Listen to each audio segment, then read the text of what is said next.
Welcome back to another episode of Infidelity Tales Lab. We're thankful for your continued viewership. Before we begin, tell us, where in the world are you watching from? We love knowing our global reach. Now, let's dive into today's story. Chapter 1, Empire of Cards. Dominic Russo stared at the skyline from his office window. The city sprawled before him like a kingdom he'd built brick by brick. At 42, he transformed from a scrappy kid from South Boston into one of the most respected property developers on the East Coast. His reflection in the glass told the story. Tailored suit hiding the scars of his past. Cold blue eyes concealing calculations always running beneath the surface. The intercom buzzed. "Mr. Russo, your wife is on line 1. Dominic's jaw tightened. 6 years of marriage to Vanessa Montgomery Russo. And lately, every conversation felt like navigating a minefield. "Put her through," he said, his Boston accent barely perceptible after years of consciously suppressing it. "Dominic," her voice carried that familiar edge. "The Prescotts canceled dinner again. I told you involving your brother-in-law in the Harbor Point deal would complicate things." "The Prescotts will come around," Dominic replied, and involving Raymond was necessary. The Montgomery family name opened doors mine couldn't. "Just remember whose idea it was to bring you into the fold," Vanessa said.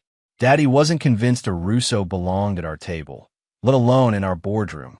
The reminder stung more than Dominic would admit. Howard Montgomery had made it abundantly clear that the son of a janitor wasn't good enough for his daughter, despite Dominic's success. Only Dominic's brilliant property development strategy for the waterfront had changed the old man's mind. "I'll be late tonight," Vanessa continued. "Foundation meeting. Don't wait up." The call ended before he could respond. Dominic pulled up his calendar. The Montgomery Family Foundation had no meeting scheduled. It was the third meeting this month. His office door opened without a knock. Only one person had that privilege. "Your brother-in-law's here," said Anthony Kowalski, Dominic's head of security and oldest friend. Their history stretched back to St. Mary's Home for Boys, where they'd formed an unbreakable bond amid neglect and violence. Anthony's eyes conveyed what his words didn't. "Be careful." Raymond Montgomery strode in as if he owned the place, which technically he partly did.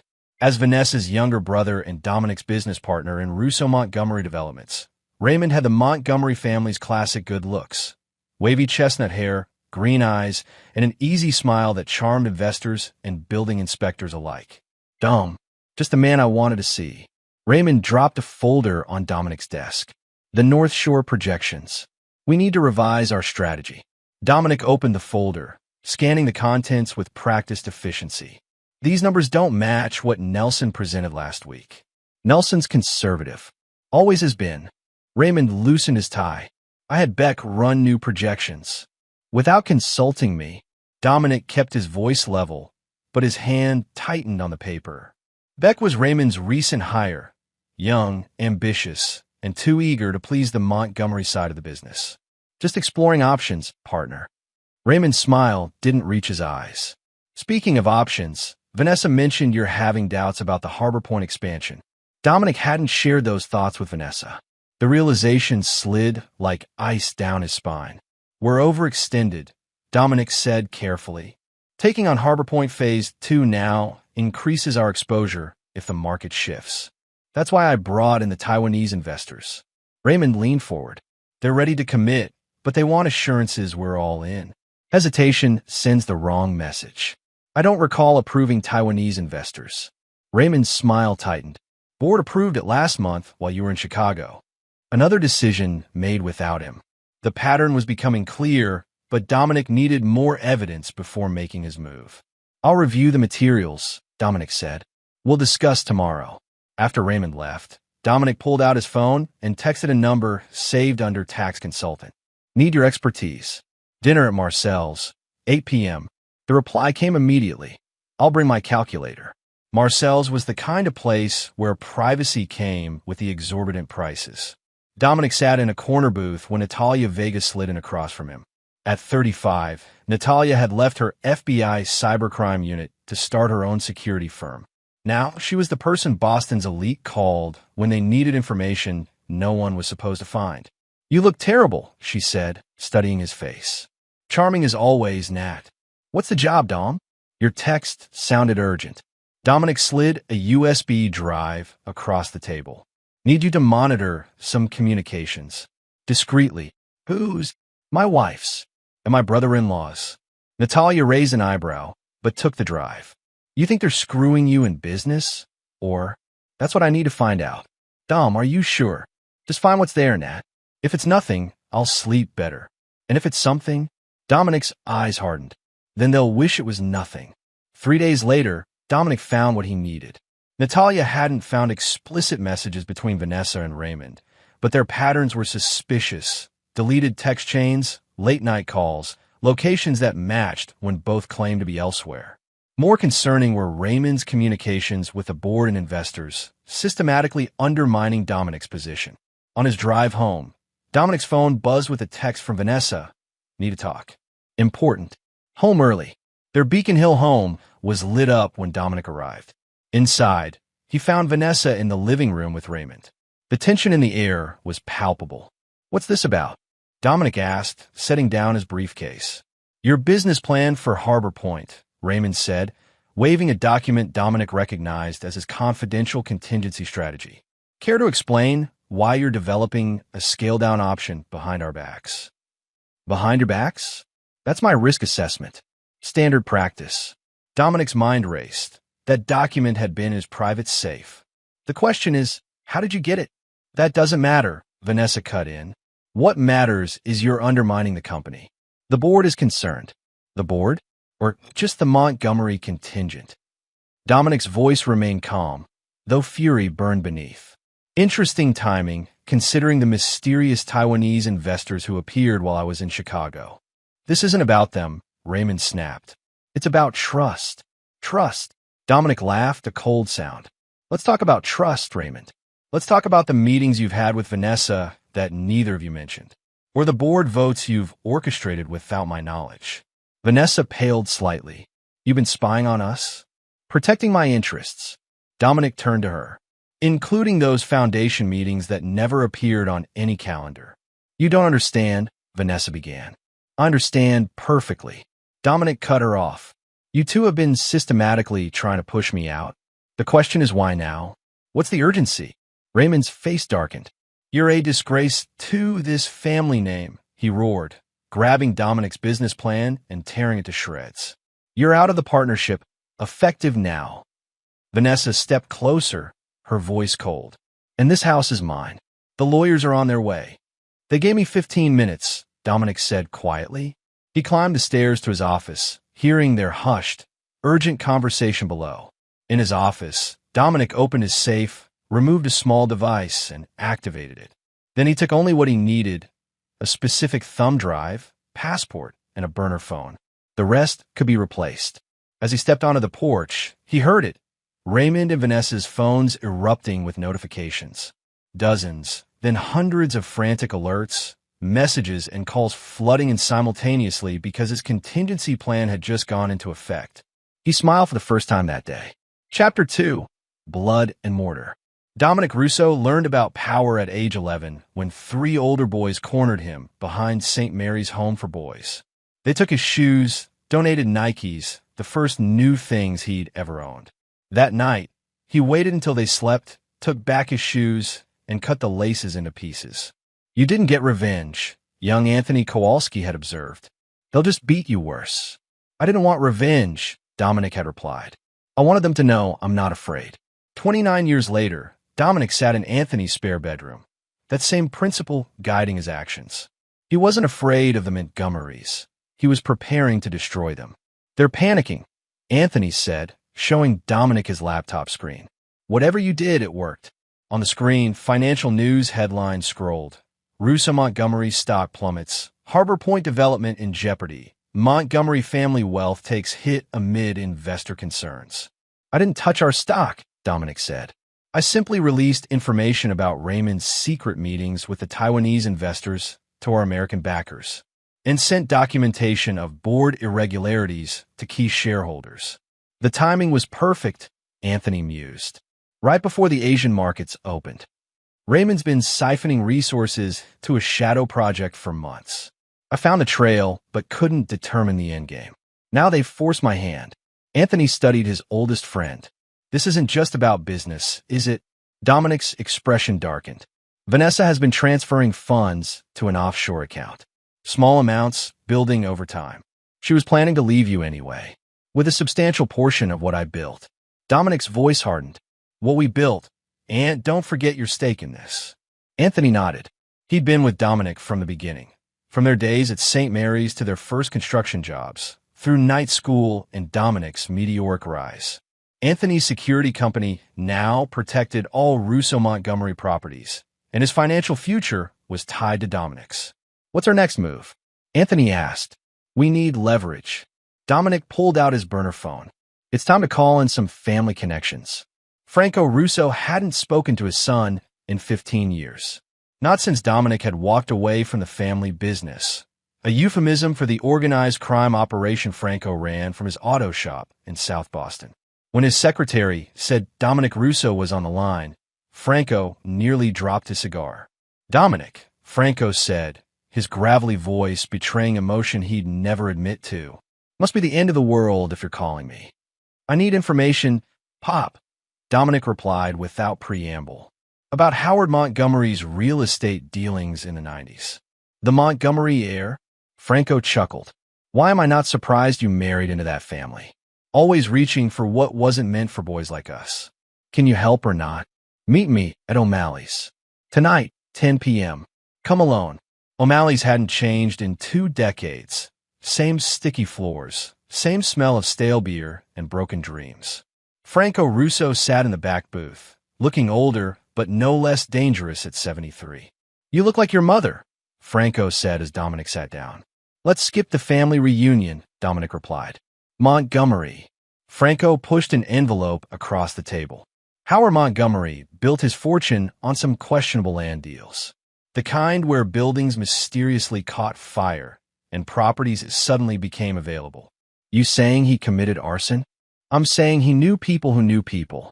Franco tapped the envelope, including one Bobby Finnegan, who did 10 years for a warehouse fire that killed 2 homeless men. Coincidentally, Montgomery bought that property a month later.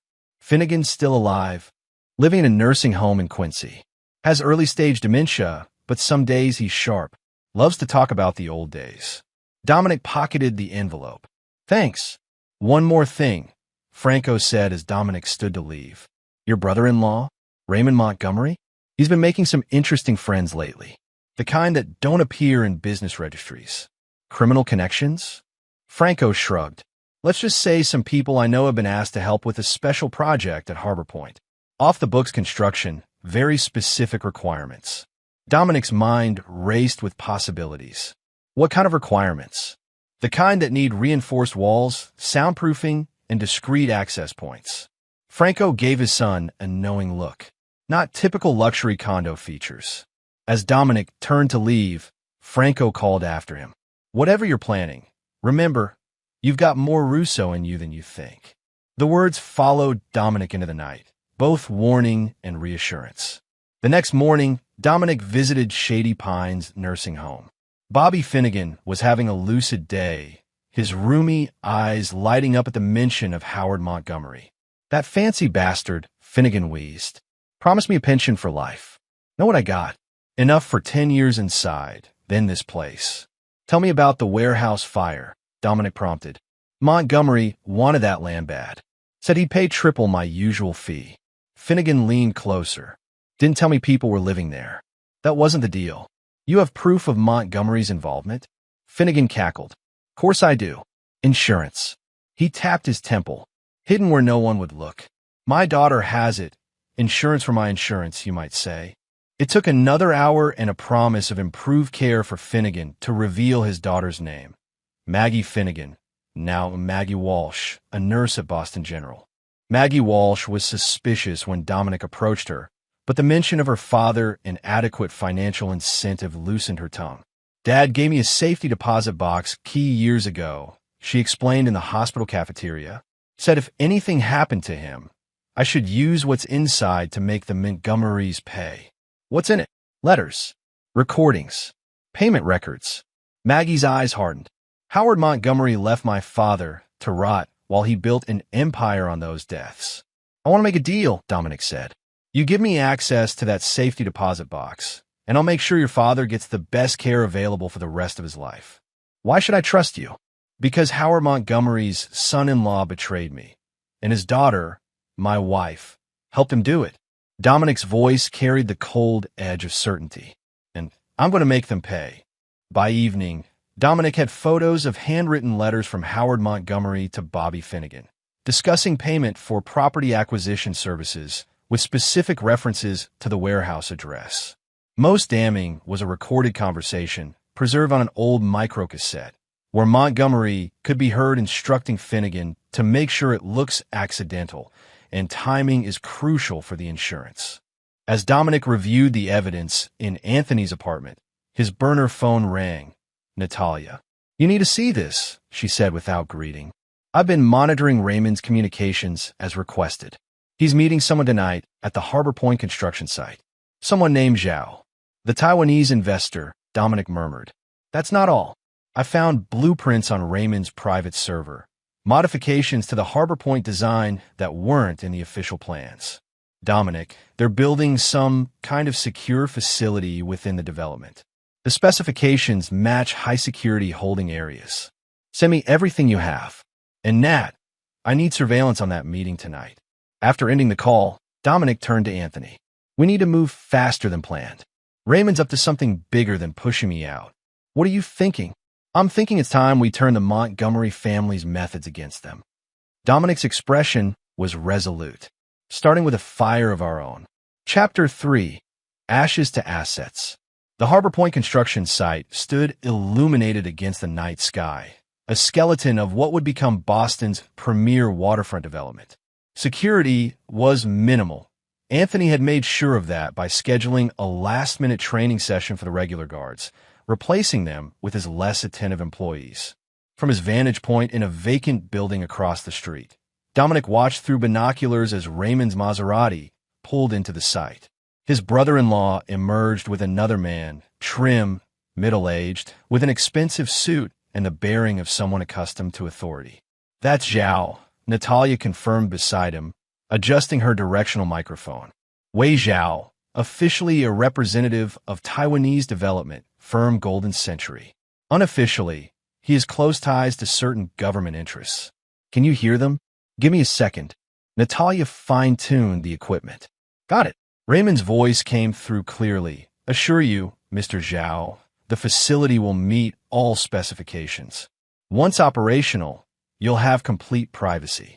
My employers are concerned about the recent financial turbulence, Zhao replied. Your partner's removal must be handled carefully. Dominic is out. The board meeting tomorrow will formalize it, and the evidence he may have gathered won't be a problem. We're handling it. Dominic's jaw tightened. The pieces were falling into place. Raymond wasn't just betraying him. He was using their legitimate business to create cover for something much darker. They're moving inside, Natalia noted as the men disappeared into the partially constructed main building. I've seen enough, Dominic said, packing up his equipment. It's time. At precisely 11:17 p.m., as Raymond and Zhao were examining the hidden facility plans inside the construction trailer, a series of small explosions erupted across the site. Not large enough to cause major structural damage, but perfectly placed to ignite the stockpiled materials, lumber, tarps, and barrels of chemical sealants. From his vantage point, Dominic watched the chaos unfold. Fire spread quickly, alarms blared, and emergency vehicles approached in the distance. Raymond and Zhao emerged from the trailer, panic evident in their hurried movements. Dramatic, Natalia commented dryly. Necessary, Dominic corrected. Now Raymond has a real crisis to manage, and his private meeting with Zhao will be documented by emergency responders. He checked his watch, which means it's time for Phase 2. The next morning's emergency board meeting of Russo Montgomery Developments took place in their downtown headquarters. Dominic arrived unannounced, causing visible shock among the board members who clearly hadn't expected him. Gentlemen, ladies, he greeted, taking his usual seat. I understand there's been a significant incident at Harbor Point. Raymond, disheveled and clearly sleep-deprived, stared in disbelief. What are you doing here? You're no longer part of this company. Actually, Dominic slid documents across the table. I very much am. My removal would require a formal board vote, which hasn't occurred. And given last night's incident, I think my presence is rather crucial. Howard Montgomery, Vanessa and Raymond's father and chairman emeritus, spoke up from the head of the table. Dominic, this is hardly the time. On the contrary, Howard, this is exactly the time. Dominic activated the presentation screen, displaying photographs of Raymond and Zhao at the construction site. I think the board should know about Mr. Montgomery's private arrangement with Wei Zhao, particularly the secure facility being built without board approval. Murmurs spread around the table as Dominic continued. More concerning is Mr. Zhao's actual background. The screen changed to show intelligence documents. He represents certain foreign interests seeking to establish what amounts to an unauthorized listening post disguised as a development project. That's ridiculous, Raymond sputtered. Zhao is a legitimate investor who arrived in Boston on a diplomatic passport and has met 3 times with known intelligence operatives, Dominic finished. Our company is being used as cover for an espionage operation, putting everyone in this room at risk of federal prosecution. The boardroom erupted in concerned voices. Howard Montgomery pounded the table for order. These are serious allegations, Dominic. Do you have proof? I've already provided it to the appropriate authorities, Dominic replied calmly. They're quite interested in last night's meeting, which occurred just before the fire. Raymond's face drained of color. You started the fire? I reported suspicious activity at a construction site where I'm still legally a partner, Dominic corrected. The investigation will determine the cause. Perhaps it was electrical, or maybe it was related to the unauthorized construction modifications you ordered. Howard Montgomery studied his son-in-law with new assessment. What do you want, Dominic? Simple. Raymond's immediate resignation and full control of Harbor Point transferred to me. In exchange, I'll handle the Zhao situation discreetly, sparing the company and the Montgomery family public embarrassment and potential criminal charges. This is blackmail, Raymond hissed. This is business, Dominic countered. And unlike you, I'm offering a path that protects the company we built. The board members exchanged nervous glances. Howard Montgomery finally nodded. We need to discuss this privately. Dominic, Raymond, wait outside. In the hallway, Raymond's composure cracked. You think you've won? Vanessa's already filing divorce papers that will take half of everything you own. Interesting timing, Dominic mused. Right when you needed me out of the way for your Harbor Point operation. Tell me, how long have you been planning this with my wife? Before Raymond could answer, their phones simultaneously exploded with notifications, dozens, then hundreds of alerts. Raymond fumbled with his device, face contorting in horror as he scrolled through emergency news alerts. What have you done? He stammered. Dominic checked his own phone with practice calm. The screen showed breaking news. Montgomery family scandal. Decades-old the arson evidence emerges, alongside images of Howard Montgomery's incriminating letters to Bobby Finnegan. Insurance, Dominic said simply. I learned from the best. Raymond lunged forward, grabbing Dominic's lapels. You destroy my father, I'll destroy you. Security guards appeared immediately, Anthony among them. Problem here, Mr. Russo? He asked pointedly. No problem. Dominic straightened his jacket as Raymond was pulled away. Mr. Montgomery was just leaving permanently. The boardroom door opened. Howard Montgomery, standing ashen-faced in the doorway, phone in hand. His eyes met Dominic's with a mixture of hatred and reluctant respect. You've made your point, the older man said quietly. The board has voted to accept your terms. Dominic nodded once. Wise decision. I'll have my lawyers draw up the paperwork. He turned to leave, then paused. Oh, and Howard? Tell Vanessa her belongings will be packed and waiting at her father's house.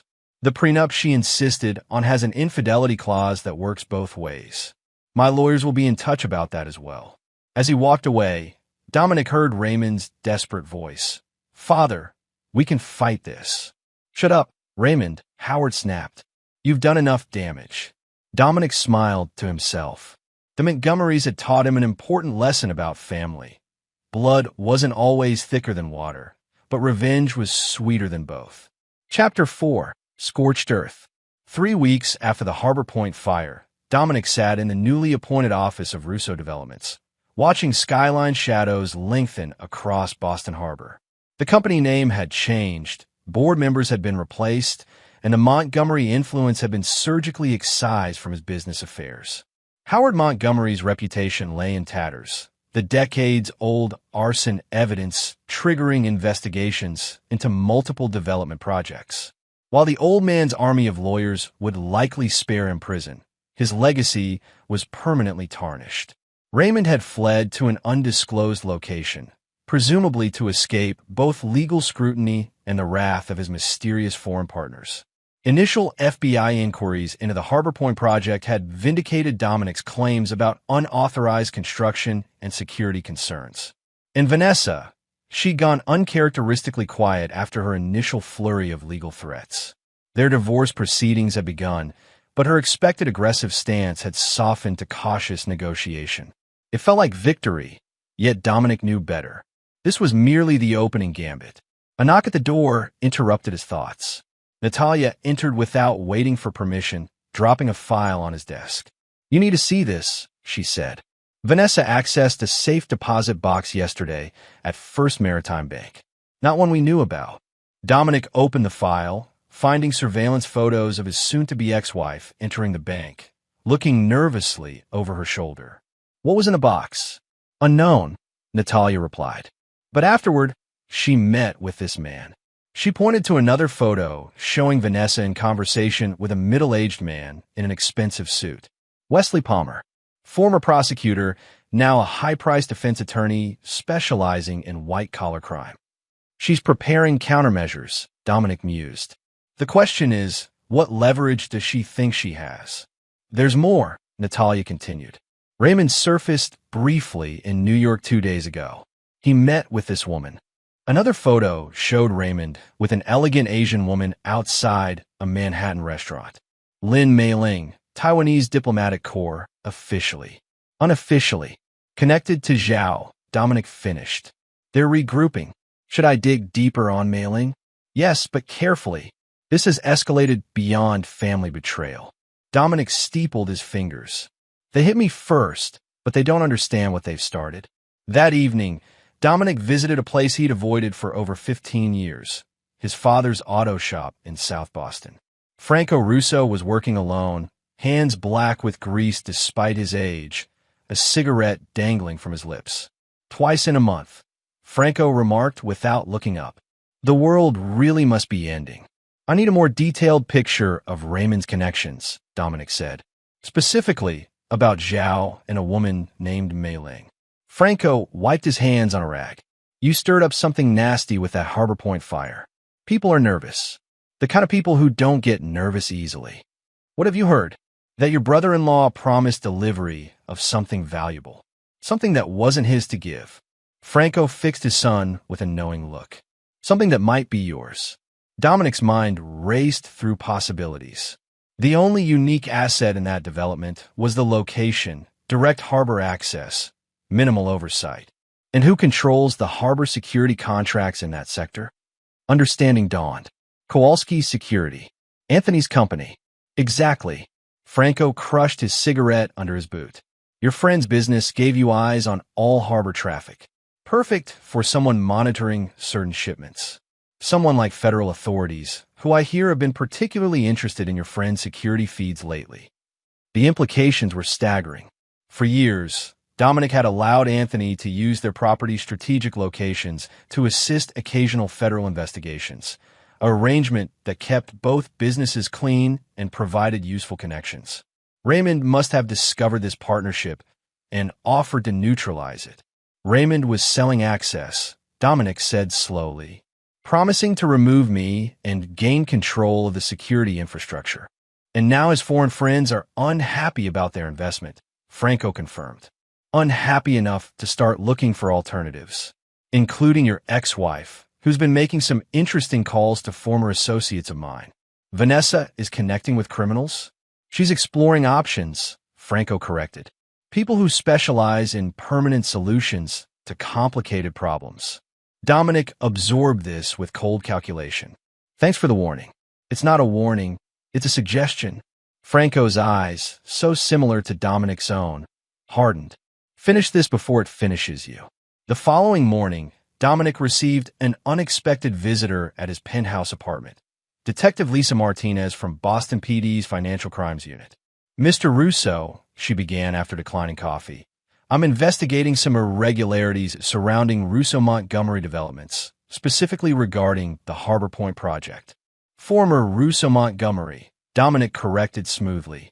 Now simply Russo Developments. And all my financial records are available to the proper authorities with appropriate warrants. Actually, I'm here about your ex-partner, Raymond Montgomery.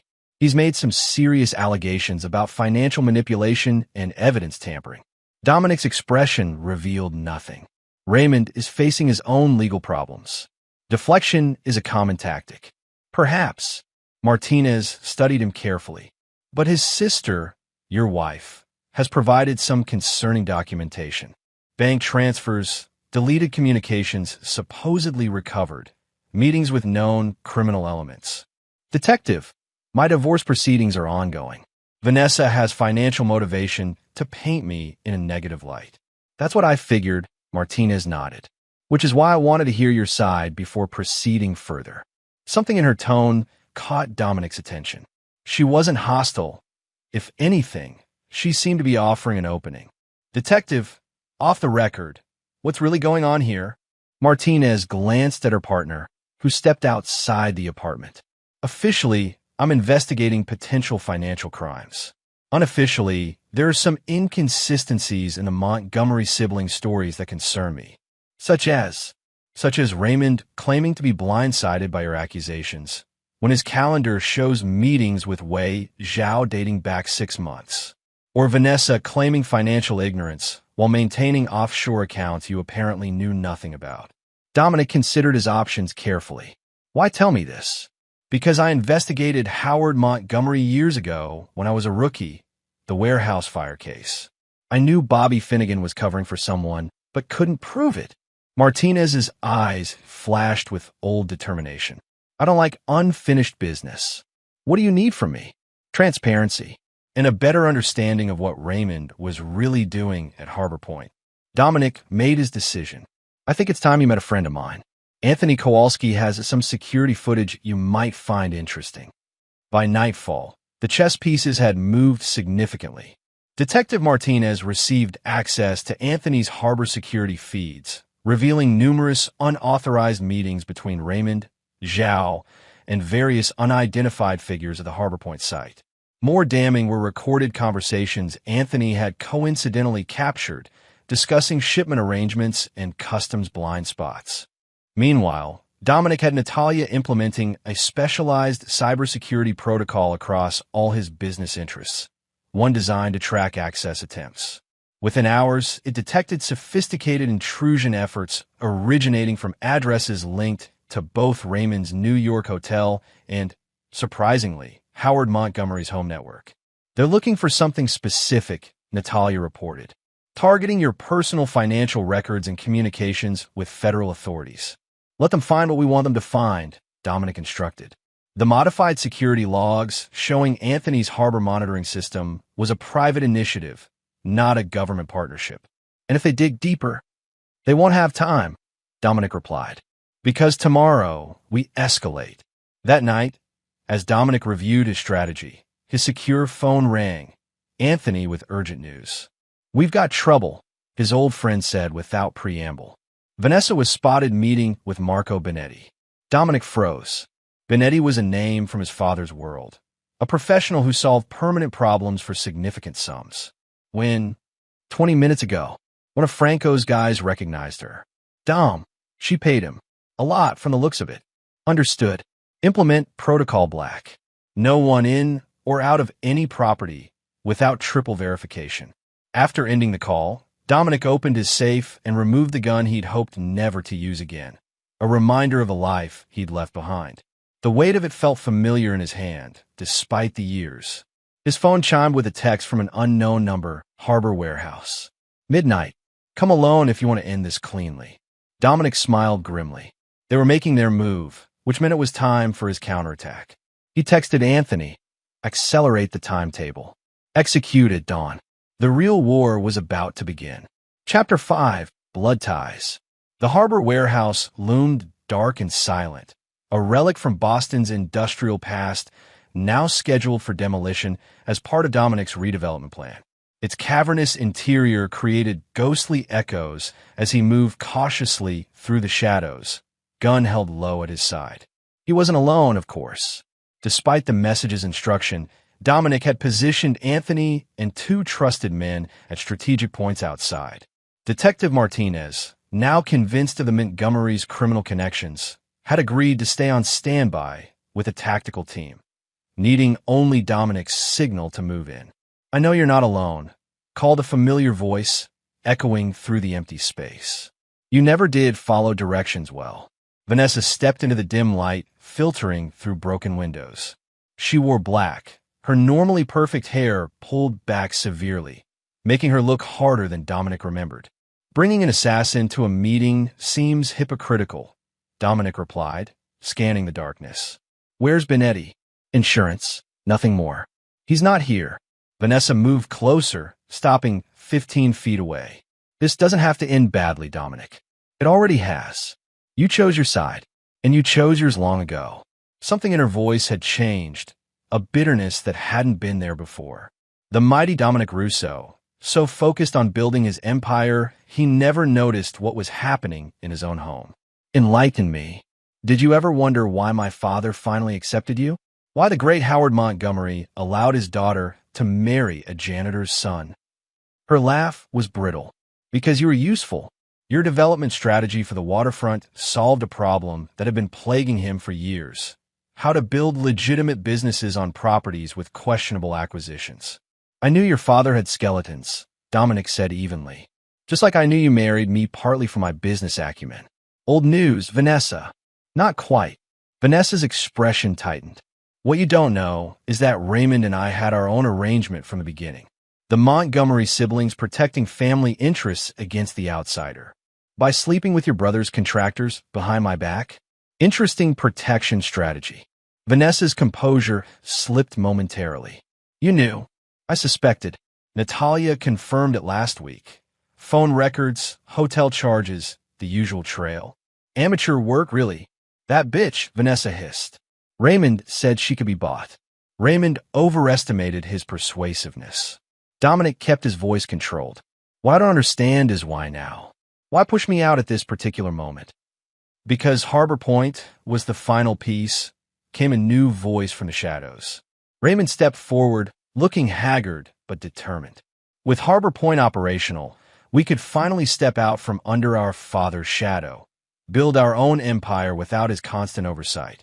Using foreign money and connections, Dominic noted, creating what amounts to an intelligence outpost disguised as luxury condos. Did Howard know?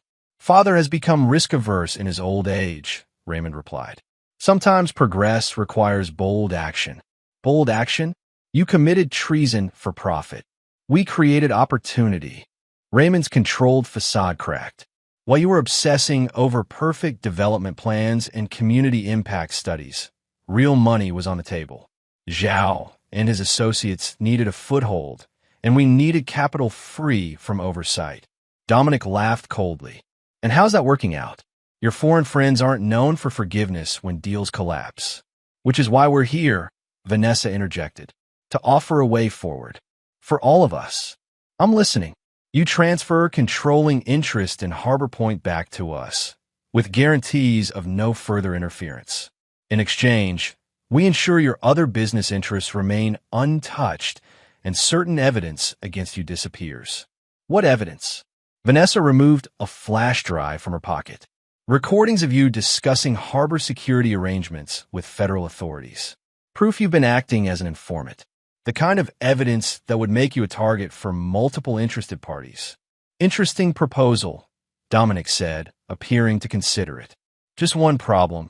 You're negotiating from a position of weakness. Raymond scoffed. You're outnumbered and cornered. Am I? Dominic smiled thinly. Anthony lights. Suddenly, the warehouse blazed with light as hidden industrial lamps activated. Raymond and Vanessa squinted against the brightness, momentarily disoriented, long enough for them to register the red laser dots that appeared on their chests. Detective Martinez and her tactical team have had an interesting evening listening to this conversation, Dominic informed them, particularly the parts about foreign intelligence operations and treason. Vanessa's face drained of color. You're bluffing. Martinez, your thoughts? Dominic called out. The detective's voice came through a loudspeaker. Mr. Montgomery, Mrs. Russo, please place your hands behind your heads. You're under arrest for conspiracy to commit espionage, among other charges we'll discuss at the station. As tactical officers swarmed in, Dominic watched dispassionately while his wife and brother-in-law were handcuffed. Raymond struggled briefly before being subdued, while Vanessa maintained her composure, eyes locked on Dominic with pure hatred. This isn't over, she promised as they led her away. Actually, it is, Dominic replied, but not in the way you think. Dawn broke over Boston Harbor as Dominic watched the coordinated raids from Anthony's Security Command Center. Federal agents simultaneously descended on Howard Montgomery's mansion, Raymond's Manhattan hotel room, and 3 separate locations associated with Wei Zhao and his associates. Martinez kept her word, Anthony observed. Full tactical response. She's been waiting years to bring down Howard Montgomery, Dominic replied. We just provided the opportunity. On multiple screens, they watched the operations unfold.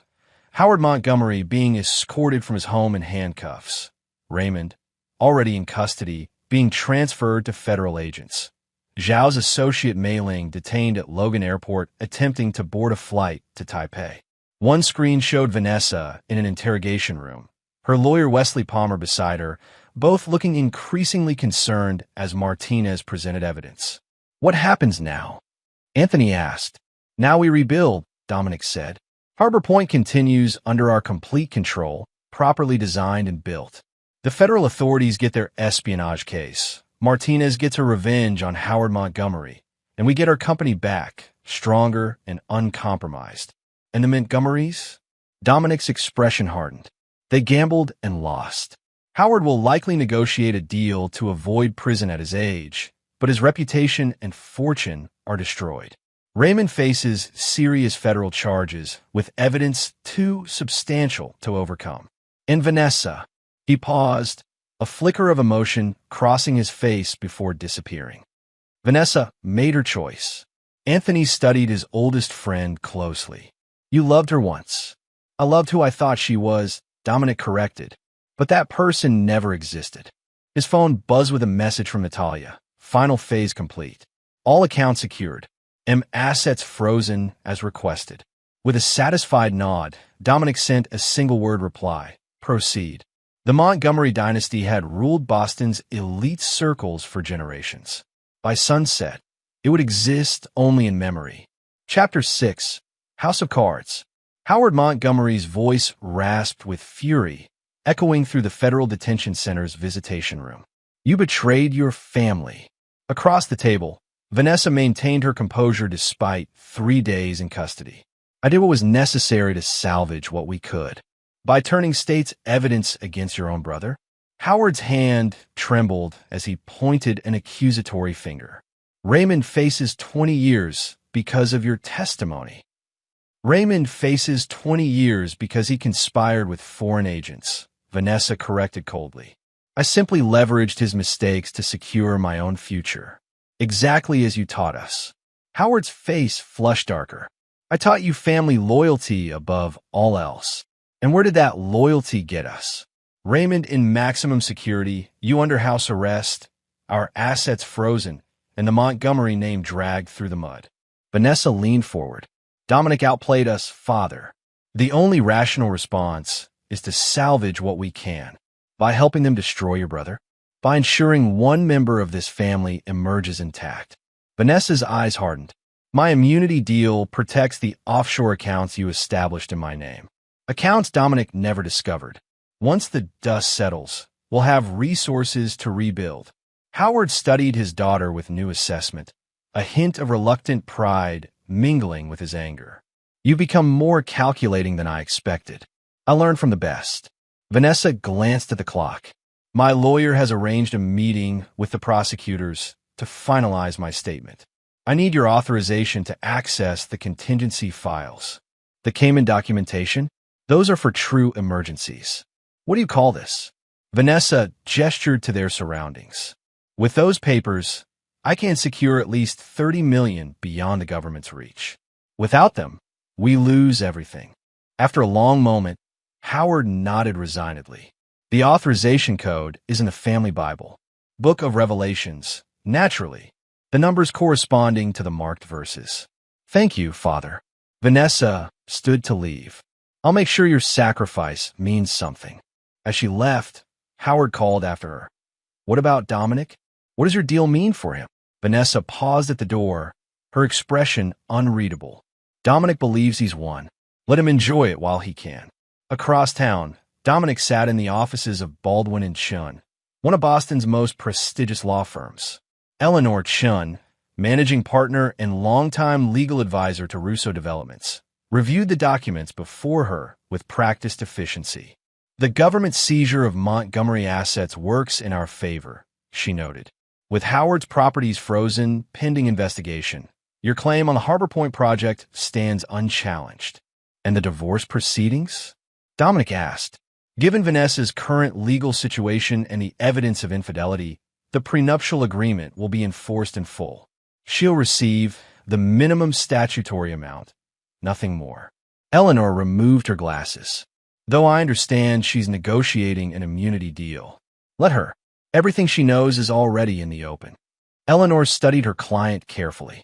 "Dominic, while I admire your strategic brilliance, I feel obligated to ask, are you certain you want to proceed with the final phase? The Montgomerys are effectively destroyed. Some might consider this excessive." "The Montgomerys try to take everything from me," Dominic replied evenly. "Not just my business, but my reputation, my freedom, possibly even my life. They made this personal. I'm simply returning the favor." "Understood." Eleanor replaced her glasses. "The trust documents are prepared as requested. Once executed, the charitable foundation will control the majority of former Montgomery properties, with you as the controlling trustee. Legally unassailable, though certain to be challenged. Let them challenge. Every court case will simply air more Montgomery dirty laundry." Dominic signed the documents with a firm hand. "When does this become public?" "The press release goes out tomorrow. I imagine Howard Montgomery will suffer another health episode when he discovers his family legacy will fund inner-city housing developments and scholarships for underprivileged youth." A small smile played at Eleanor's lips. "Particularly when the foundation is named after your mother." Dominic allowed himself a moment of satisfaction.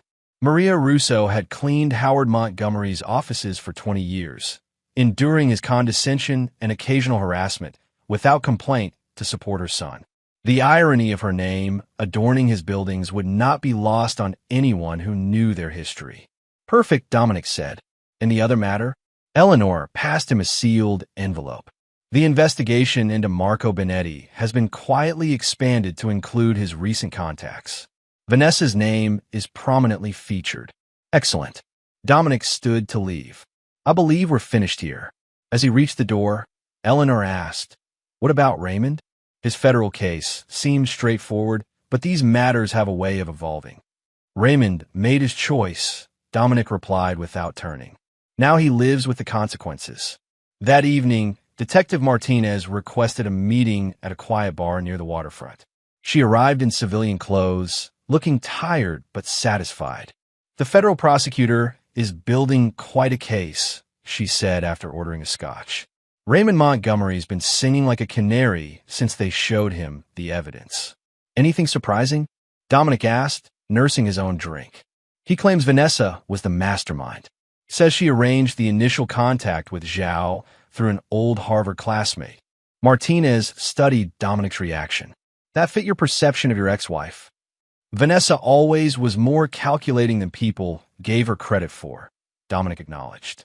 Raymond had the connections, but she had the vision. That explains her immunity deal. Martinez sipped her scotch. Limited immunity in exchange for testimony against her brother and father. Pretty cold, throwing family under the bus. The Montgomery way, Dominic said dryly. Though I'm surprised the prosecutors agreed, given her involvement. They might reconsider when they see this. Martinez slid a folder across the table. Found during the search of her personal effects. Detailed instructions for Benetti, including your daily routines, security weaknesses, and preferred payment methods for permanent removal. Dominic reviewed the documents with outward calm, though cold fury built inside him. The plans were meticulous, including contingencies for making his death appear accidental or suicide, depending on circumstances. This would void any immunity deal, he noted. Already has. The arrest warrant was issued an hour ago. Martinez reclaimed the folder. Thought you should know. I appreciate that. Dominic finished his drink. What happens now? Now Vanessa Montgomery joins her family in disgrace. Martinez stood to leave. Though between us, I'm curious what you planned for her before this evidence emerged. I know you well enough to recognize you had something in motion. Dominic smiled thinly. Nothing she didn't earn. After Martinez departed, Dominic remained at the bar, contemplating how quickly fortunes could change. 3 months ago, he'd been at the pinnacle of success with a thriving business and what he'd thought was a strategic marriage. Now he sat alone, having systematically destroyed those who betrayed him. His phone buzzed with a text from Anthony. V taken into custody at lawyer's office. Scene described as dramatic. Another message followed from Natalia. All systems purged as requested. No digital footprint remains. Dominic ordered another drink. The end game was approaching, but one piece remained in play, the most dangerous one. Marco Benetti was a survivor. 30 years in his profession had taught him to recognize when a situation had deteriorated beyond salvation. The Montgomery operation had clearly reached that point. He methodically packed his sparse apartment, preparing to disappear as he'd done many times before. New identity documents, offshore accounts, transportation arrangements, all standard procedure when clients became liabilities. The soft click of his front door latch freezing his movements. Benetti reached for the gun concealed under his packing materials, turning smoothly to face the intruder. I wouldn't, said Dominic Russo calmly from the doorway, his own weapon already aimed. Professional courtesy suggests we talk first. Russo, Benetti's weathered face betrayed no emotion. I wondered if you'd come personally. Some matters require a personal touch, like discovering your wife hired a hitman. Dominic gestured for Benetti to sit. You have a reputation for completing contracts, and for client confidentiality, Benetti responded. A principle I maintain even in compromise situations. Admirable. Unnecessary in this case, as the authorities already have Vanessa's detailed instructions for my elimination. Dominic remained standing, gun steady. What interests me is whether you intended to fulfill that contract despite recent developments. Benetti considered his response carefully. I provide services based on professional assessment. The current circumstances made the contract inadvisable to pursue. Smart decision. Dominic placed a thick envelope on the table. This contains enough to facilitate your disappearance. More than Vanessa paid, with the advantage of not being traceable to Montgomery accounts currently under federal scrutiny. Benetti made no move toward the envelope. Why would you pay me not to kill you when I've already decided against it? I'm not paying you to spare me, Dominic clarified. I'm paying you for information. Specifically, what else Vanessa asked you to arrange besides my death? Understanding dawned in Benetti's eyes. The woman is thorough. I'll give her that. Your elimination was only part of her contingency plan. Tell me the rest. She planned to reconstruct the Montgomery empire from offshore assets unknown to authorities. Had detailed knowledge of accounts even her father thought were secret. Benetti allowed himself a small smile. She also had insurance against betrayal by her brother or father. Evidence implicating them in activities beyond what the authorities currently know. Where is this evidence? Multiple locations. One said in a safe deposit box, another with her lawyer. The most damaging. Benetti hesitated. Finish your thought. Dominic prompted, gun unwavering. The most damaging evidence is in a storage facility registered to her maternal grandmother's maiden name. Unit contains documents dating back decades. Your father-in-law's entire criminal history, systematically compiled by Vanessa over years. Why would she document her own family's crimes? The woman repeatedly told me, knowledge is leverage. She was preparing for this possibility long before you realized there was a problem. Benetti nodded toward the envelope. That's worth considerably more than what you're offering. Perhaps. Dominic produced a second envelope. This contains the complete details of your arrangement with Vanessa, ready for submission to authorities. Your choice. Take my payment and disappear permanently, or test whether your professional reputation will protect you from federal prosecution for conspiracy to commit murder. Benetti's expression remained impassive, but his eyes conveyed his decision before he spoke. The storage facility is in Framingham, under the name Margaret Whitaker. Unit 227. Electronic key in Vanessa's personal effects, likely confiscated during her arrest. Dominic placed both envelopes on the table. Our business is concluded. I suggest European destinations over South American ones, given your particular skill set. As Dominic turned to leave, Benetti called after him. She underestimated you. Fatally. Everyone does, Dominic replied without looking back. It's my only reliable advantage. Chapter 7. Phoenix Principle. Rain lashed against the windows of Dominic's penthouse as he reviewed the contents of Vanessa's secret storage unit. Detective Martinez had obtained a warrant based on Benetti's information, uncovering a meticulous archive of Montgomery family secrets spanning 3 generations. She's been collecting evidence since college, Martinez marveled, spreading photos across Dominic's dining table. Bank records, correspondence, photographs, recorded conversations. It's a prosecutor's dream and the Montgomery family's worst nightmare. Vanessa always took extraordinary notes, Dominic remarked, examining a ledger detailing Howard Montgomery's property acquisitions through the 1990s. I admired her attention to detail. Never imagined she was documenting her own family's criminal activities. The question is why, Martinez said. Why document crimes you're connected to? Leverage, Dominic replied without hesitation. Vanessa was building her insurance policy against betrayal. In the Montgomery family, loyalty lasted only until it became inconvenient. Martinez gathered the materials. The federal prosecutor is reviewing everything now. This significantly strengthens the cases against Howard and Raymond. As for Vanessa, she shook her head. Her immunity deal is completely voided. The conspiracy to commit murder charges alone carry up to 20 years. After Martinez departed with the evidence, Dominic poured himself a scotch and contemplated the rain-blurred city lights. The systematic destruction of the Montgomerys was nearly complete. Howard under house arrest awaiting trial. Raymond facing decades in federal prison. Vanessa's calculated betrayal of both men backfiring spectacularly. Yet victory felt hollow. The company he'd built was intact, even stronger after removing the Montgomery influence, but the personal cost had been substantial. Trust, once broken, couldn't be repaired. His phone rang. Anthony, calling from the Harbor Point construction site. We found something you need to see, his friend said without preamble. In the sub-basement level of the main structure. Hidden room, recently sealed. Related to Zhao's operation? Maybe, but there's more. Documents, Dom. Plans dating back years, with your name specifically mentioned. This wasn't a recent operation. They've been planning this for a long time. Secure the area. I'm on my way. The rain had intensified to a near-biblical downpour by the time Dominic reached Harbor Point. Water cascaded down the partially constructed buildings, turning the site into a maze of reflective surfaces and treacherous footing. Anthony met him at the construction trailer, soaked despite his raincoat. This way, we've kept everything untouched. They descended into the bowels of the main building, using temporary stairs that shuddered under their weight.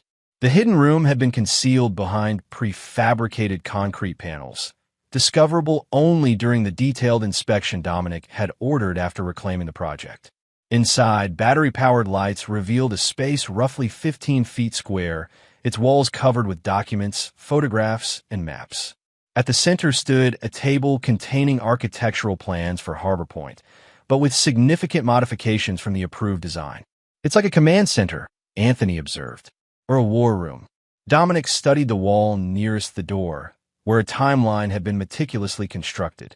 It began 5 years earlier, notably 2 years before he'd married Vanessa, and culminated with project completion scheduled for next month. "This wasn't opportunistic," Dominic murmured. "This was the plan from the beginning. Look at this." Anthony pointed to a collection of surveillance photos, Dominic meeting with federal officials, entering government buildings, shaking hands with law enforcement personnel. Each was labeled with dates and locations. They knew about my cooperation with the authorities, Dominic realized. They were documenting it as leverage. "There's more." Anthony indicated another section where blueprints of Dominic's properties were displayed, including his home, office, and even his father's auto shop. Each featured markings indicating security systems, daily routines, and potential vulnerabilities. "They weren't just planning to remove me from the business," Dominic said, cold realization washing over him. "They were planning to eliminate me completely if necessary." Further investigation revealed folders containing detailed profiles of everyone in Dominic's inner circle. Anthony, Natalia, Eleanor Chun, even Detective Martinez. Each profile included weaknesses to exploit, pressure points to leverage. But the most disturbing discovery came in a sealed envelope hidden inside a hollowed-out construction manual. Inside, Dominic found photographs of himself as a child, his mother, and his father, surveillance images dating back decades, long before he'd met the Montgomerys. "What the hell?" Anthony whispered, looking over Dominic's shoulder. At the bottom of the envelope lay a single document, a birth certificate, Dominic's birth certificate, but with information that contradicted everything he knew. His father was listed not as Franco Russo, but as Howard Montgomery. "This has to be fake," Anthony insisted. "A ploy to destabilize you." Dominic stared at the document, memories rearranging themselves like puzzle pieces, finding new configurations. His mother's mysterious benefactor, who had paid for his education. Howard Montgomery's unexpected approval of his marriage to Vanessa, despite his background. The old man's peculiar interest in his development strategies. "We need to verify this," Dominic said finally, carefully returning the document to its envelope. Discreetly, as they prepared to leave, a low rumbling sound penetrated the concrete around them. The building shuddered, dust raining from the ceiling. "What was that?" Anthony asked, tensing. Before Dominic could respond, a series of explosions rocked the structure. The temporary lighting flickered and died, plunging them into darkness broken only by emergency exit signs. "The supports!" Dominic shouted over the growing roar. "The building's coming down." They scrambled toward the exit, dodging falling debris as the structure groaned around them. The temporary stairs had partially collapsed, forcing them to jump the final section to reach the ground floor. Outside, chaos reigned. Despite the storm, flames leapt from strategic points around the construction site. Secondary explosions indicated carefully placed charges. This was no accident. "Perimeter breach in sectors 2 and 5, shouted one of Anthony's security team through the radio. "Armed intruders on site." Dominic and Anthony took cover behind a concrete barrier as gunfire erupted from the direction of the harbor. Through the curtain of rain, shadowy figures moved with military precision toward the main building. Zhao's people, Dominic guessed, cleaning up loose ends. "They're boxing us in," Anthony observed grimly, drawing his weapon. "We need to move before they complete the encirclement." A bullet pinged off the barrier inches from Dominic's head. He pulled out his own gun, checking the ammunition. "Like old times, Ant. Was hoping those days were behind us," Anthony replied with a grim smile. On 3, they broke cover simultaneously, moving in practice coordination honed during their hardscrabble youth. Anthony laid down, covering fire, while Dominic advanced to the next position, then reversed roles, systematically working their way toward the site entrance. The attackers pursued relentlessly, their superior numbers offset by Anthony and Dominic's intimate knowledge of the site layout. As they approached the perimeter, headlights cut through the rain, police vehicles responding to the explosions. Martinez, Dominic realized, she must have had the site under surveillance. The arrival of law enforcement scattered the attackers, who melted away into the darkness with professional efficiency. By the time Detective Martinez reached them, Dominic and Anthony stood alone in the rain, watching Harbor Point burn. What the hell happened? Martinez demanded, rain plastering her hair to her face. Zhao's organization sending a message, Dominic replied, pocketing his weapon before other officers noticed it, destroying evidence and eliminating witnesses simultaneously. Martinez surveyed the destruction. They failed at the latter, at least. For now, Dominic said soberly. But they'll try again. The Montgomerys might be neutralized, but they've unleashed something far more dangerous in their desperation. As emergency services swarmed the site, Dominic pulled Anthony and Martinez aside. I need to disappear for a while. This won't end until Zhao's organization believes I'm no longer a threat. What are you planning? Martinez asked warily. Better you don't know the details. Dominic handed her a flash drive. But this contains everything we found tonight. Keep it secure. It's insurance for all of us. Anthony clasped his friend's shoulder. Where will you go? To find answers, Dominic replied, thinking of the birth certificate concealed in his jacket. Starting with my father, both of them. Chapter 8, Blood Debts. Franco Russo's hands trembled as he examined the birth certificate, a cigarette burning forgotten between his fingers. The small apartment above his auto shop, rarely seen by outsiders, reflected a lifetime of paranoia. Reinforced doors, minimal windows, surveillance monitors covering every approach. Where did you get this? He finally asked, his gravelly voice barely audible. Harbor Point, Dominic replied. Hidden room full of surveillance materials. The Montgomerys have been watching me my entire life. Franco crushed the cigarette in an overflowing ashtray. Your mother swore she'd take this to her grave. So it's true. The confirmation hit Dominic like a physical blow, though he'd suspected since finding the document. Howard Montgomery is my biological father. Maria worked as a housekeeper for the Montgomerys when she first came from Italy, Franco said, pouring himself a generous whiskey. Howard had a reputation with the staff. When she got pregnant, he paid her to disappear to protect his marriage and reputation. And you? What do you fit in this story? Franco laughed bitterly. I loved your mother from the moment I met her. Pregnant or not, I didn't care. We married, gave you my name, raised you as my own. Did I know? Did you tell me and I've forgotten? No. Franco shook his head firmly. Maria and I agreed you would never know. Howard provided money for your education, anonymously. We told you it was scholarships. Dominic paced the small room, memories recalibrating with this new information. That's why you were so angry when I married Vanessa. You knew I was marrying my half-sister. Franco's expression confirmed it before his words did. I tried to stop it without revealing the truth. When I couldn't, he shrugged helplessly. I withdrew. Couldn't bear to watch. Jesus Christ. Dominic braced himself against the wall, nausea washing over him. Vanessa is my sister. We're blood. Half-sister, Franco corrected, as if that distinction mattered. Howard's daughter from his marriage. Does she know? I don't know. Howard might have told her, might not have. That family keeps secrets like others breathe air. Dominic's phone buzzed. A text from Natalia. Confirmed 3 teams searching for you. 1 at your penthouse, 1 in office, 1 circling your father's neighborhood. Move quickly. I need to go, Dominic said, showing Franco the message. They're closing in. Franco moved to a painting on the wall, swinging it aside to reveal a small safe. He retrieved a thick envelope and a set of keys. Emergency fund. Untraceable. And a property upstate nobody knows about. Not even your mother knew I had it. Come with me, Dominic urged. They'll check here eventually. Franco shook his head. My running days are over, son. Besides, I need to handle some things here, make some calls.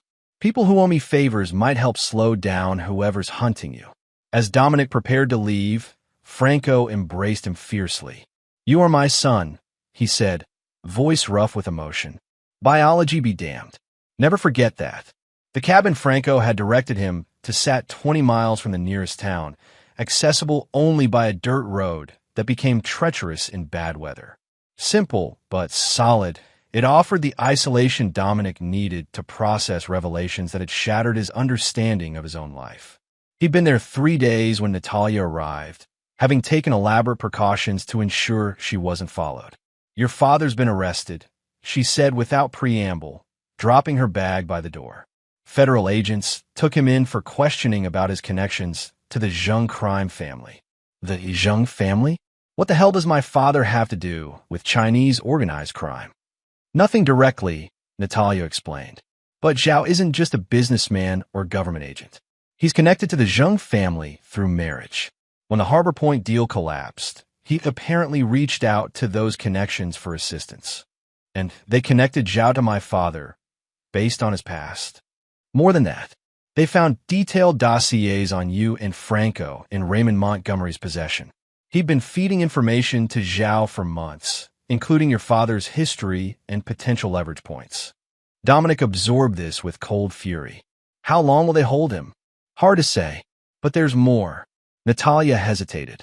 Howard Montgomery suffered a major stroke yesterday. He's in intensive care, not expected to recover. The news should have brought satisfaction, yet Dominic felt only a hollow emptiness. The man was his biological father, the architect of decades of manipulation, yet still a stranger. And Vanessa? Still in custody, but pushing hard for a deal. She's offering information on Zhao's organization in exchange for leniency. Natalia studied him carefully. There are rumors she's claiming coercion, saying Raymond forced her participation through threats and manipulation. And people believe that. Some do. She's very convincing. Natalia's expression softened slightly. Dom, there's something else you should know. Medical records were among the files we recovered from Harbor Point, including genetic profiles of the Montgomery family. Let me guess. Confirmation that Howard is my biological father? Yes, but also... Natalia hesitated. Vanessa isn't Howard's biological daughter. She was born during a period when her mother had separated from Howard. Different father entirely. The revelation struck Dominic like a thunderbolt. We're not related by blood. No, but Raymond is your half-brother. And based on the records, he's known about your parentage for years. Possibly used it to manipulate Howard into accepting your marriage to Vanessa. Dominic laughed, a harsh, bitter sound. So I've been destroying my own family. They betrayed you first, Natalia reminded him. And they knew the truth while you didn't. Before Dominic could respond, his secure phone rang. Anthony, using their emergency protocol. They've taken Eleanor Chun, Anthony reported tersely. 3 men, professional extraction team. Her secretary was injured trying to intervene. Zhao's people, most likely. They left a message for you. Anthony's voice tightened.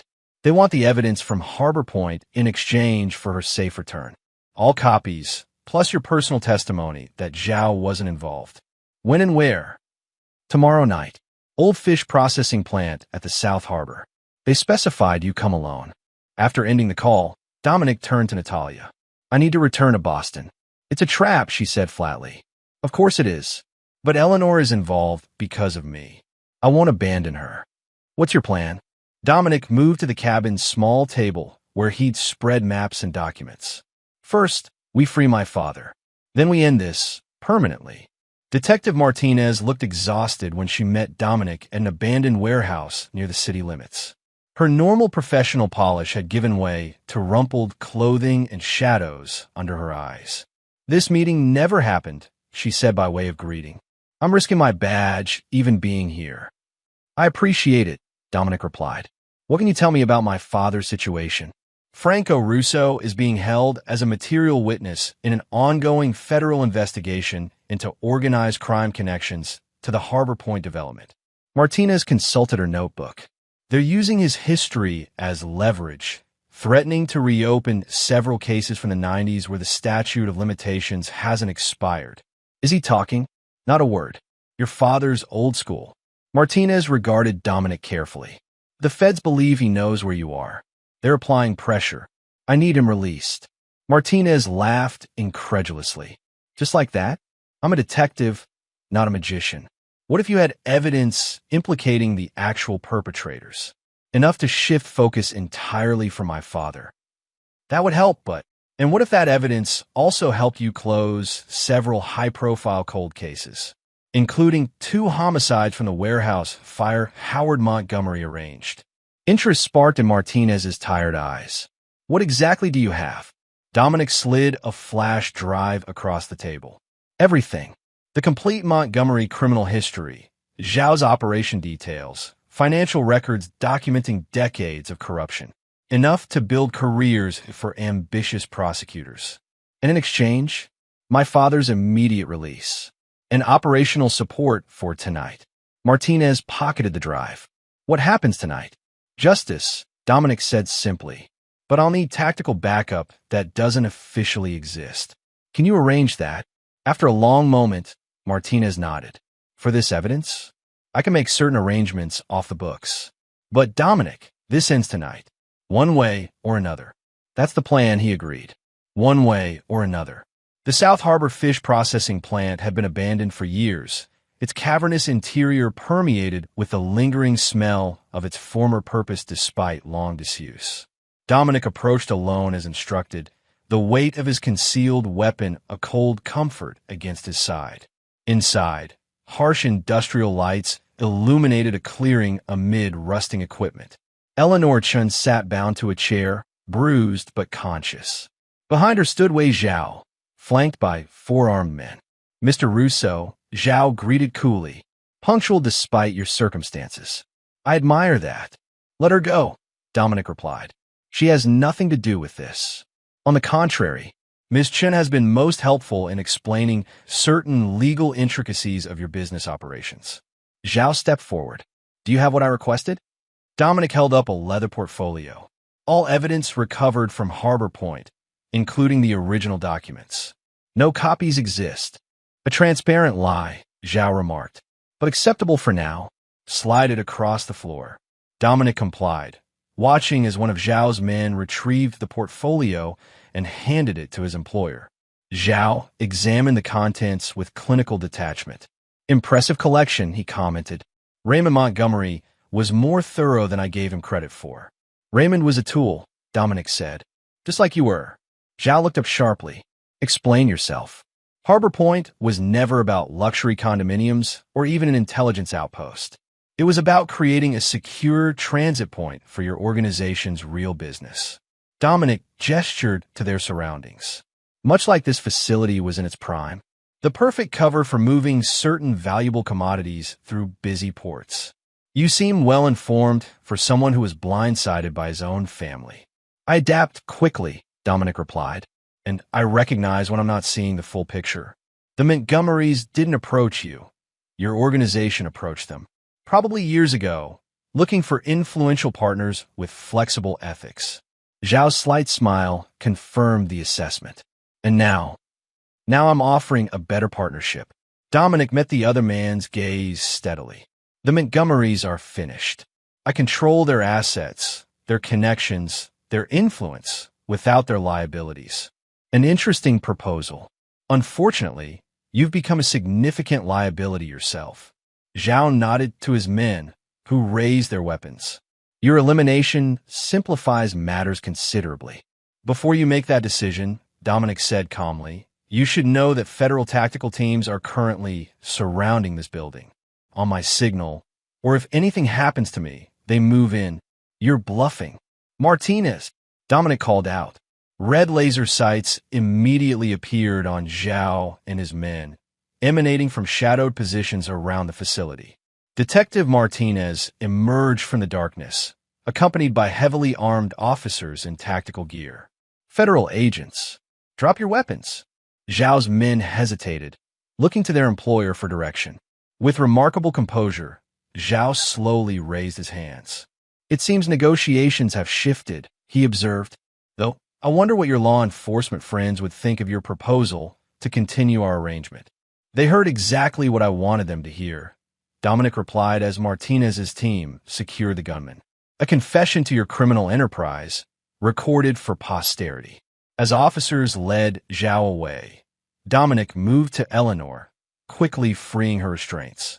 Are you all right? I've been better, she said shakily. Reminded me why I prefer corporate law to criminal defense. Martinez approached as medics examined Eleanor. Your father was released 20 minutes ago. Anthony's bringing him to your penthouse, as we discussed. And Zhao, going away for a very long time, along with what remains of his network. Between the evidence you provided and his statements tonight, multiple agencies have what they need. Martinez studied him intently. You took an enormous risk. Calculated, Dominic corrected. Like everything else. What now? Back to property development as if none of this happened. Dominic gazed around the abandoned processing plant, seeing not decay, but potential. Actually, I'm considering a new project. This facility has interesting possibilities. Martinez laughed incredulously. Of course you are. Some people never change. But as Dominic surveyed the space that had nearly become his execution site, he knew that wasn't true. He had changed irrevocably. The question was whether that change would define his future or merely inform it. As emergency vehicles departed with Zhao and his men, Dominic stood alone in the cavernous space, feeling the weight of choices made and unmade. The Montgomerys were destroyed, their legacy dismantled. Zhao's organization was crippled. His enemies had been systematically eliminated. Victory should have felt sweeter. Instead, it tasted of ashes and lost possibilities, of family connections distorted by secrets and lies, of trust betrayed and innocence long abandoned. His phone rang. Anthony, calling from the penthouse. Your father's settled in. There's someone else here you might want to talk to. Who? Vanessa. She was released an hour ago on her lawyer's arrangement. Showed up here asking for you. Dominic's grip tightened on the phone. What does she want? Says she has information you need. About Howard's condition and Raymond's final play. Anthony's voice lowered. She looks rough, Dom. Whatever happened in custody wasn't gentle. I'll be there in 20 minutes. Don't let her leave. As Dominic walked toward the exit, he noted the building's excellent harbor access, its concealed loading bays, its potential for transformation. Perhaps redemption wasn't possible, but reconstruction always was. It was the principle upon which he'd built his empire, and the principle that would guide whatever came next. Chapter 9, Reclamation. Dominic's penthouse felt like a stranger's home after his absence. The sleek furnishings and carefully selected art pieces spoke of a life constructed rather than lived, a showcase for success rather than comfort. He found Vanessa on the terrace, staring out at the city lights. Her usual polished appearance had given way to something harder, more essential. The designer clothes replaced by simple jeans and sweater, her face bare of makeup, revealing shadows and strain. You look terrible, Dominic said from the doorway. She turned, a ghost of her familiar sardonic smile crossing her face. Prison will do that. Even temporary imprisonment. You got out. That's more than Raymond can say. Raymond made his choices. Vanessa's voice carried new edges, honed by betrayal and consequences. As did I. Dominic remained in the doorway, maintaining distance. Anthony said you have information. Howard's dying, she said bluntly. The stroke damaged too much brain tissue. Doctors give him days, maybe a week. And you're here because despite everything, he's my father. Or I thought he was. Her eyes fixed on Dominic with new intensity. But he's your father too, isn't he? Your biological father. You knew. Not until recently. Raymond told me after his arrest, thinking it would somehow help his case if I claimed we were victims of Howard's manipulation. Vanessa laughed bitterly. Imagine learning the man you married is your half-brother. Though apparently I'm not a Montgomery by blood, so we're not actually related. Small comfort, Dominic observed coldly. Isn't it? Vanessa challenged. Howard's dying with his legacy in ruins. Raymond faces decades in prison. I've lost everything except what my lawyers managed to hide from asset seizure. You've won completely, Dominic. Destroyed us all with your signature precision. You try to have me killed, Vanessa. After you systematically dismantled everything we built, she flared, genuine emotion cracking her composure. What happened to the man I married? The visionary who saw possibilities where others saw only obstacles. He discovered his wife and business partner were conspiring against him. Dominic replied evenly, using his business as cover for criminal operations, planning his elimination if he became problematic. It wasn't supposed to go that far, Vanessa insisted. The Harbor Point arrangements with Zhao were Raymond's initiative. I only learned the full extent of his plans after you were already investigating. And Benetti? The detailed instructions for my elimination? Was that Raymond's initiative too? Vanessa had the grace to look away. Insurance. A contingency I never intended to activate. Until you did. Silence stretched between them, filled with the weight of betrayals too significant for forgiveness, too personal for detachment. Why are you really here, Vanessa? Dominic finally asked. It's not a check on my well-being or share news about Howard. She reached into her bag, removing a small flash drive. Raymond made arrangements before his arrest. Dead man switch protocols designed to release information if certain conditions weren't met. What kind of information? Everything.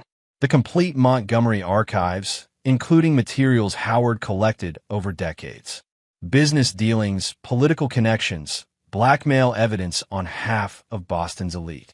Vanessa placed the drive on the patio table, including evidence of certain federal officials' involvement in operations they publicly prosecuted. Why give this to me? Because the switch activates in 48 hours unless deactivated by Raymond, who's currently in solitary confinement with no communications access. When it triggers, the information releases automatically to media outlets, law enforcement agencies, and select business competitors. And you want me to? Stop it. Vanessa's calm cracked slightly. This information would destroy what remains of the Montgomery name, but would also implicate dozens of innocent people. Families who don't deserve to be ruined because of Howard and Raymond's actions. Dominic studied her with clinical detachment. Since when do you care about collateral damage? Since I lost everything and realized I still have to live with myself. She gestured to the flash drive.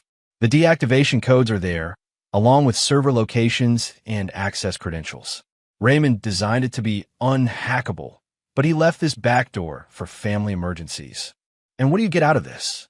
Vanessa laughed, a genuine sound that momentarily revealed the woman he'd once believed he knew. Nothing you'd be willing to give. My reputation is destroyed, my assets mostly seized, my family legacy in ruins. She met his gaze directly. Consider it my acknowledgement that you won. Dominic picked up the flash drive, turning it thoughtfully in his fingers. You realize I'll verify everything before taking action. I'd expect nothing less. Vanessa moved toward the door, pausing beside him. For what it's worth, I did love you once. Before family obligations and ambition corrupted everything. It's worth very little, Dominic replied coldly. But noted, after she left, Dominic examined the flash drive, considering its potential as either salvation or trap. Within minutes, he'd contacted Natalia, arranging for comprehensive analysis before any action. His father, Franco, the only father who mattered, entered the terrace, moving slower than usual after his brief incarceration. She's gone, Franco asked, settling heavily into a chair. Yes. You believe her about this dead man's switch? Dominic shrugged. Raymond was always paranoid. It's consistent with his methods. We'll verify before acting. Franco studied his son's profile against the city lights. What happens after this? When all the Montgomerys are either dead or imprisoned? Life continues, Dominic replied. Business expands. Harbor Point gets rebuilt according to the original vision. And personally, you just go back to being alone in this glass fortress. The question struck deeper than Dominic expected. What's the alternative? Trust is a luxury I can no longer afford. There's a difference between caution and isolation, Franco observed. Your mother understood that. Even after everything Howard did, she still believed in connections. In family. The family she built with you, Dominic acknowledged. not the one that betrayed me. The point stands. Revenge satisfies, but it doesn't sustain. Franco gestured to the penthouse around them. All this means nothing if you're just accumulating wealth and power to prove Howard Montgomery wrong about the janitor's son. The observation hit uncomfortably close to truth. Much of Dominic's drive had always been proving himself against Howard's initial dismissal, against the social barriers his background created. Now, knowing Howard was his biological father added layers of complexity to motivations he'd thought he understood. "I need to finish this first," Dominic said finally. "Ensure the dead man's switch is neutralized, the remaining threats contained. Then we'll see." 3 days later, Dominic stood in an opulent hospital room, watching Howard Montgomery's labored breathing. The machines surrounding the bed maintained vital functions the old man's failing body could no longer manage independently. "He won't regain consciousness," said the doctor who'd escorted Dominic in. "The brain damage is too extensive. It's simply a matter of time." After the doctor departed, Dominic sat beside the bed, studying the face of his biological father. They shared few physical traits, perhaps the set of the jaw, the shape of the hands. Nature had kept their connection subtle, as if acknowledging it was a secret best left undiscovered. "I disabled Raymond's failsafe," Dominic said to the unconscious man. "Not for your sake, but for the innocent people who would have been destroyed alongside your legacy. It's something my real father taught me. Franco, the man who raised me. Collateral damage should be minimized whenever possible." Howard's monitors beeped steadily, the only response to Dominic's words. "I've spent my life proving myself worthy of a world that judged me for my background. Proving myself to you, though I didn't know it. How much of my drive came from your blood? How much from my mother's determination? From Franco's example?" Dominic leaned closer, his voice hardening. "You had a chance to acknowledge me, to be honest from the beginning. Instead, you manipulated from the shadows, using me as another chess piece in your grand design. That was your failure, not mine." Rising to leave, Dominic placed a small envelope on the bedside table. "Inside is a legal document transferring your remaining personal assets to a foundation in my mother's name. Maria Russo will posthumously fund scholarships for the children of domestic workers, the invisible people who maintained your world while you pretended they didn't exist." At the door, Dominic paused for a final look at the man whose blood he carried. "Goodbye, Howard. I'd say rest in peace, but I'm not feeling that generous." The reconstruction of Harbor Point proceeded under Dominic's direct supervision, transforming the site from the ashes of betrayal into a testament to his original vision. The hidden facilities and compromised design elements were eliminated, replaced with the community-focused development he'd initially proposed. On the day construction officially resumed, Dominic stood overlooking the site with Eleanor Chun, now fully recovered from her ordeal. "The investors are remarkably enthusiastic," she noted, reviewing reports on her tablet. "The Montgomery scandal has apparently created opportunities rather than liabilities. People appreciate a redemption story," Dominic observed. "Rising from ashes plays well in Boston." Speaking of rising, Eleanor said, "I've been meaning to ask about your plans for the old fish processing plant.